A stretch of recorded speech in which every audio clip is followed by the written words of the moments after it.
আমাদের mayor doctor Saadat Hossain আমাদের এই ডিপটল 2টা প্রদান করেছেন। তার জন্য আমরা এই আমাদের মনু মিয়াজির বাড়ি এবং মদিনুল্লাহ মিয়াজির বাড়ি 2 বাড়ির এই এলাকাবাসীর পক্ষ থেকে আমরা মেয়রের কাছে কৃতজ্ঞ। চট্টগ্রাম সিটি কর্পোরেশনের মেয়র ডক্টর শাহাদাত হোসেনের নির্দেশে উত্তর কাট্টলিতে 3টি উন্নয়ন কাজের শুভ উদ্বোধন করা হয়েছে। এলাকার দীর্ঘদিনের সুপেয় পানির সংকট নিরসনে চসিকের উদ্যোগে মদিন উল্লাহ মিয়াজির বাড়ি ও মনু মিয়াজির বাড়ি এলাকায় 2টি গভীর নলকূপ স্থাপন কাজের উদ্বোধন করা হয়। পাশাপাশি বড় কালীবাড়ি ঈশান মহাজন রোডে ড্রেনের মাটি উত্তোলন কার্যক্রমেরও উদ্বোধন করা হয়েছে।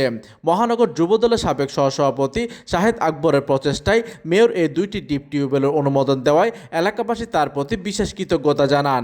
উদ্বোধনী অনুষ্ঠানে চট্টগ্রাম মহানগর যুবদলের সাবেক সহসভাপতি শাহেদ আকবর, ওয়ার্ড বিএনপির সদস্য সচিব সেলিম উদ্দিন, বিএনপি নেতা মোহাম্মদ হোসেন, শহীদুল ইসলাম সমু, যুবদল নেতা মেজবাউদ্দিন চৌধুরী, স্বেচ্ছাসেবক দল নেতা আশরাফ আলী ও ইমন উপস্থিত ছিলেন।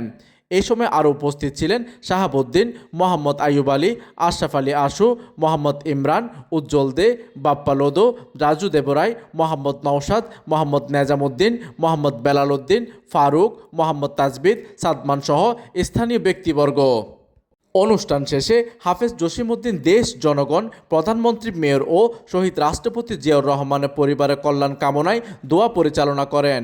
পরে শাহেদ আকবর দ্রুত পানির সংকট নিরসন, জলাবদ্ধতা দূর করায় মেয়রের প্রতি ধন্যবাদ জানিয়ে ভবিষ্যতে উন্নয়নের ধারা অব্যাহত রাখার আশা প্রকাশ করেন।